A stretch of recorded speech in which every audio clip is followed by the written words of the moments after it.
Hello friends, welcome to our YouTube channel. आज के इस वीडियो में हम देखने वाले हैं एआई के रिलेटेड कुछ एडवांटेजेस एंड कुछ लिमिटेशंस। अभी एआई ये अपनी जिंदगी का एक अहम हिस्सा बन चुका है। हर किसी सेक्टर में अभी एआई से रिलेटेड बहुत सारे काम आसानी से हम अभी कर पा रहे हैं।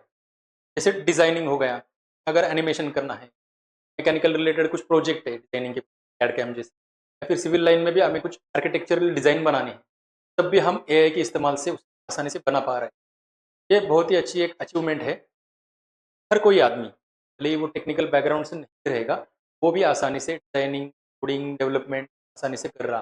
तो क्या आप जानते हो वर्ल्ड वाइड एआई के कितने यूजर्स है जो फ्रिक्वेंटली एआई का इस्तेमाल कर रहे हैं? चलिए हम उसकी जानकारी लेते हैं।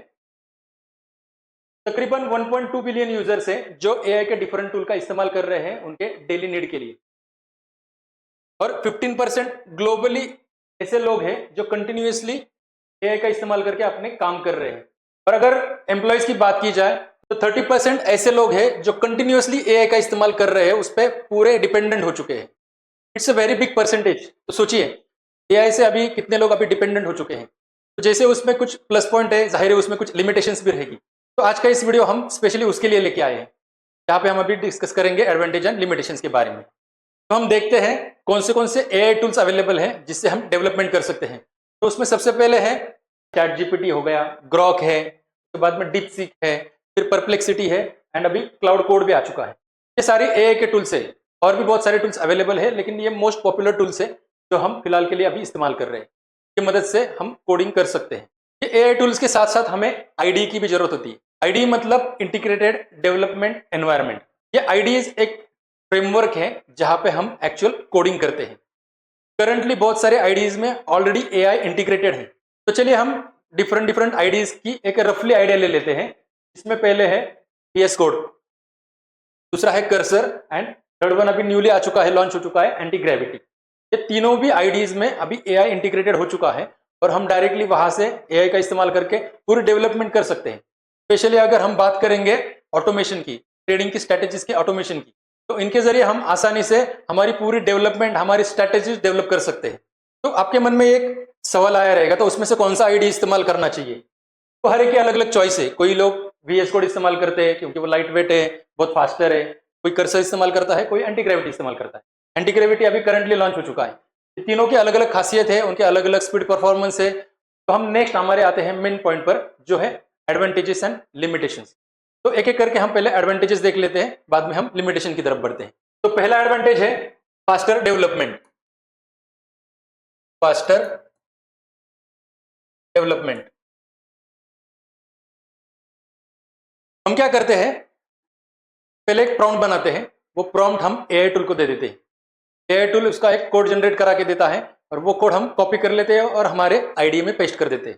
दैट्स ऑल, हमारा काम हो गया और डायरेक्टली हम प्रोग्राम रन कर देंगे। तो हमारा पूरा स्ट्रेटेजी, हमारा पूरा डेवलपमेंट रेडी है।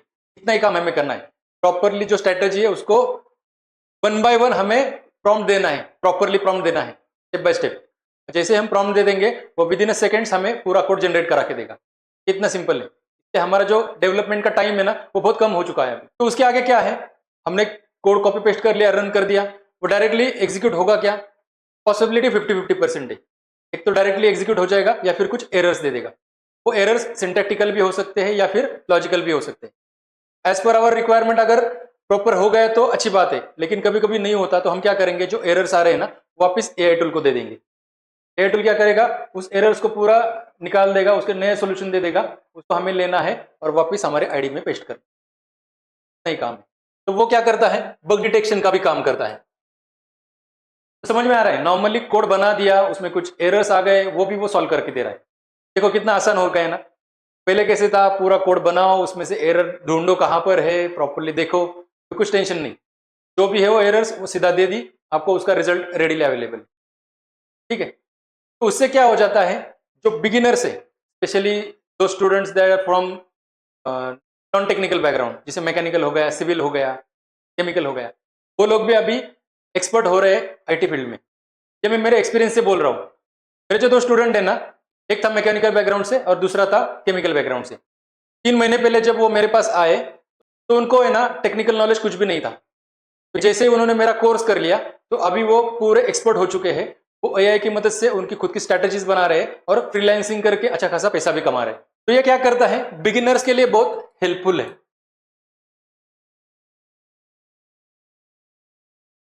सिर्फ ये बिगिनर्स के लिए भी नहीं, जो ऑलरेडी आईटी फील्ड में है, उनके पास कुछ आइडियाज है, तो ये नए नए आइडियाज भी हमें इंप्लीमेंट करके देता है, या फिर नए नए आइडिया जनरेट भी करके देता है।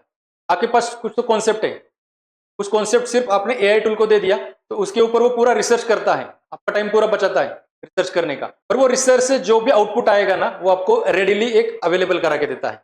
मतलब आपका जो कॉन्सेप्ट है उसमें से एक पूरी आइडिया नई जनरेट हो जाती है, कुछ एडवांटेजेस है, लिमिटेशन है ना, वो पूरे वो रेडिली आपको अवेलेबल करा के देता है। ठीक है, वो तो क्या होता है फिर आइडिया जनरेशन के लिए भी उसका हम इस्तेमाल कर सकते हैं, आइडिया जनरेशन। ठीक है, और कुछ डेली की रूटीन की चीजें भी होती है जो रिपीटेडली हम इस्तेमाल करते हैं, स्पेशली आईटी फील्ड में कुछ डाउनलोडिंग है, डेली की कुछ टास्क है, उसमें भी हम ऑटोमेशन कर सकते हैं। जो डेली के रूटीन के काम है ना, वो अभी नहीं करने, सिर्फ उसका ऑटोमेशन कर लिया, एआई को हमने बोल दिया ये मेरे डेली के रूटीन के काम है, रिपीटेडली हम उसको कर रहे हैं, तो वो क्या करके देगा, उसका ऑटोमेशन करके देगा हमें। लेट्स टेक एन एग्जांपल, जो स्पेशली हाउसवाइफ है, उनका एक प्रॉब्लम होता है, रोज सवेरे झाड़ू पोछा लगाओ, बाकी सब घर के काम करो, तो उसके लिए एआई की मदद से कुछ रोबोट्स बने हैं जो अभी उनका काम पूरा आसानी से कर रहे हैं, झाड़ू भी लगाते हैं, पोछा भी लगाते हैं, वो खुद से इनिशिएट हो जाते हैं, उसका टास्क कंप्लीट करते हैं और टर्मिनेट भी हो जाते हैं। तो यही हमारा नेक्स्ट पॉइंट जो है, automation of repetitive task, automation task. अभी नेक्स्ट आते हैं कुछ रेडिली अवेलेबल कोड के ऊपर। बहुत सारे टाइम पे हमारे पास कुछ पास्ट का कोड है, या फिर कुछ कोड कहाँ से तो हमने अडॉप्ट कर लिया है, तो वो कोड बहुत ही कॉम्प्लेक्स है, उसमें समझ में नहीं आ रहा है, तो एआई की मदद से हम उसको सिंप्लीफाई कर सकते हैं। वो कोड में कौन से फंक्शन है, कौन से सिंटेक्स इस्तेमाल हुए, उस सिंटेक्स का क्या मतलब है, कुछ नए नए कुछ लैंग्वेजेस आएगी। पकड़ लो अभी पाइथन चल रही है मशीन लर्निंग के लिए, लेकिन फ्यूचर में कुछ नई लैंग्वेज भी आ सकती है, उसमें कुछ हमें नया सीखना है, कुछ उसके सिंटैक्स है, कुछ कॉम्प्लेक्सिटी है ना, तो एआई की मदद से वो पूरी अभी खत्म हो चुकी है। जैसे पाइथन अभी मशीन लर्निंग के लिए यूज हो रहा है, तो शायद से फ्यूचर में कुछ एक नई लैंग्वेज भी आ सकती है, अगर उसको सीखना है तो स्क्रैच से नहीं चालू करना पड़ेगा, एआई उसे सिंप्लीफाई कर देगा, कि जो सिंटैक्स है वो हमें इजी लैंग्वेज में, रीजनल लैंग्वेज में हमें समझा देगा, तो कुछ भी लैंग्वेज चेंज हो जाए तो भी हम हमारा कोडिंग नहीं छोड़ सकते, हम आसानी से कोई भी कोड, कुछ भी हो जाए चेंजेस, वो आसानी से अडॉप्ट कर लेंगे। That is more powerful. वो क्या करता है, हमारे लर्निंग में भी सपोर्ट करता है। तो इन शॉर्ट क्या है, एआई की वजह से हमारी जिंदगी बहुत आसान हो चुकी है, स्पेशली फॉर आईटी क्राउड। ये तो हो गया, चलो अच्छी अच्छी बात हमने कर ली एआई के रिलेटेड। अभी कुछ लिमिटेशंस भी देख लेते हैं, उसके ड्रॉबैक्स भी देख लेते हैं, वो क्या है, उसको हम ओवरकम करके उसको पॉजिटिव भी कर सकते हैं, लेकिन पहले देख लेते हैं उसका क्या क्या लिमिटेशन है। तो पहला लिमिटेशन है इनकरेक्ट कोड। तो एआई है वो किस पे चलता है, तो बैकएंड में कुछ तो कोड है, तो वो मैनिपुलेट करता है और नया कोड जनरेट करा के देता है, उसके पास कुछ लॉजिक भी है कैसे कोड को हैंडल करते हैं वो। लेकिन ऑल ओवर वर्ल्ड ग्लोबली क्या होता है, बहुत सारे कोडर उसको कुछ ना कुछ इनपुट्स देते रहते हैं, और उस इनपुट से ही वो नया वाला कुछ प्रोसेस करके नया वाला आउटपुट जनरेट करता है। लेकिन कितनी पॉसिबिलिटी है हर टाइम पे वो करेक्ट ही इनपुट जा रहा है, अनकरेक्ट ही आउटपुट आ रहा है, तो जाहिर है जो इनपुट उसको जा रहा है ना, वो भी रॉन्ग जा रहा है, इस वजह से आउटपुट भी बहुत टाइम पे रॉन्ग निकल सकता है।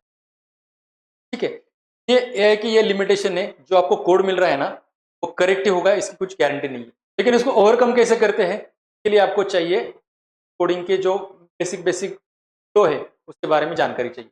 मतलब पकड़ लो 80% काम तो वो कर देगा, लेकिन वो करेक्ट है क्या नहीं ना, तो आपको 20% काम आपको करना है। अगर उसने कुछ गलत दे दिया तो हम प्रॉम्प्ट चेंज करके उसको सही लाइन पर लेके आ सकते हैं, राइट है। तो जो पहला लिमिटेशन है उसका incorrect code, and second one requires verification, requires verification. ठीक है, तो नेक्स्ट एआई का लिमिटेशन है सिक्योरिटी रिस्क। सिक्योरिटी रिस्क में क्या होता है, सिक्योरिटी रिस्क, हमारा जो कोड है वो प्राइवेट नहीं रहता, वो पूरा पब्लिक हो जाता है। हम हमारा पूरा कोड उसको शेयर कर रहे हैं, कुछ स्पेशल चीजें सिक्योरिटी रिलेटेड, कुछ हमारे यूजर नेम पासवर्ड या फिर कुछ चीजें हैं, तो हम प्रॉपरली वहां पे प्राइवेट नहीं कर सकते।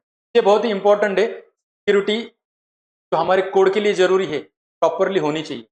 गलत प्रॉम्प्ट, गलत इंफॉर्मेशन आपका सिक्योरिटी भी वहां पे लीक कर सकता है। Fourth one is over dependence.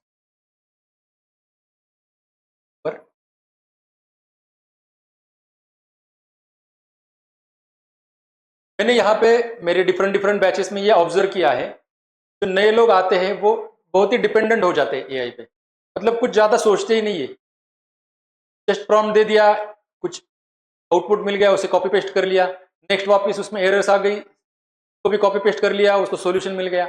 वो जब करते हैं ना तो कभी कभी उसका आउटपुट तो निकलता है, सिंटैक्टिकल एरर तो निकलते हैं, लेकिन वो लॉजिकली करेक्ट वे से नहीं होता।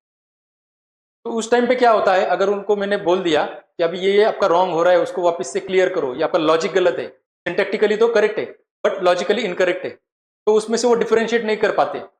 जो कोड उसने एआई ने दिया है ना वो खुद रीड नहीं कर पाते, उसमें क्या क्या है, उसका फ्लो क्या है। ये ओवर डिपेंडेंस हो रहा है अभी, ये बहुत ही बड़ा ड्रॉबैक है। करंटली सब लोग है ना उस पर ब्लाइंडली ट्रस्ट कर रहे हैं ना, क्या चल रहा है, वो क्या कर रहा है, हमारे कोड में कहाँ कहाँ पे चेंजेस कर रहा है ना, वो भी किसी को पता नहीं होते। ये बहुत ही मेजर ड्रॉबैक है। तो नेक्स्ट लिमिटेशन है डिपेंडेंसी ऑन इनपुट। मतलब क्या होता है डिपेंडेंसी ऑन इनपुट, मतलब मेरे दिमाग में जो चल रहा है ना वो मुझे प्रॉपरली वो प्रॉम्प्ट में देना ही है। वैसे कुछ मैं शॉर्ट करता हूँ, कुछ चीजें रह जाती है मेरे से, तो प्रॉपरली एग्जीक्यूट नहीं कर सकता। तो हमारा जो इनपुट जा रहा है ना उसके ऊपर पूरा डिपेंड है वो, हमने कुछ भी लिमिटेड उसको इन्फॉर्मेशन दे दी तो वो उसका अलग से आउटपुट निकालेगा, इन्फॉर्मेशन चेंज कर दी तो वो नेक्स्ट नया आउटपुट निकाल देगा। वो जो भी इनपुट हम दे रहे हैं ना उसके ऊपर डिपेंडेंट है। तो ये थे advantages and limitations of AI. जो लिमिटेशन है ना उसको हम ओवरकम कर सकते हैं, लेकिन उसके लिए स्किल डेवलप करना बहुत जरूरी है। तो वो स्किल सीखने के लिए भी हम कुछ कोर्सेस यहाँ पे कंडक्ट करते हैं। तो हम पूरे एआई के प्रॉम्प्ट कैसे बनाते हैं, तो प्रॉपरली लॉजिक देके उसकी स्ट्रेटेजी कैसे बनाते हैं, और हमारा पूरा एक ट्रेडिंग का प्लेटफॉर्म हम कहाँ से कैसे बना सकते हैं, वो भी इंडियन मार्केट में एंड फॉरेक्स मार्केट में खुद के बॉट्स कैसे बनाते हैं, वो पूरा हम इस कोर्सेस में कवर करते हैं। और अगर कुछ और बहुत सारी स्ट्रेटेजीज हम फ्री में यूट्यूब पर भी सिखाते हैं। अगर आपको ये स्ट्रेटेजी सीखनी है तो मैं हर हफ्ते यूट्यूब पर लाइव आता हूँ। तो यूट्यूब पर लाइव आने के लिए मेरा ये यूट्यूब का चैनल आज ही सब्सक्राइब कर लीजिए, और आज का ये वीडियो आपको पसंद आया रहेगा तो उसे लाइक एंड शेयर भी कर लीजिए। तो हम यहाँ पर रुकते हैं और मिलते हैं हमारे नेक्स्ट वीडियो में एक पावरफुल टॉपिक के साथ। तब तक के लिए करते रहिए सेफ ट्रेडिंग, रोबो ट्रेडिंग।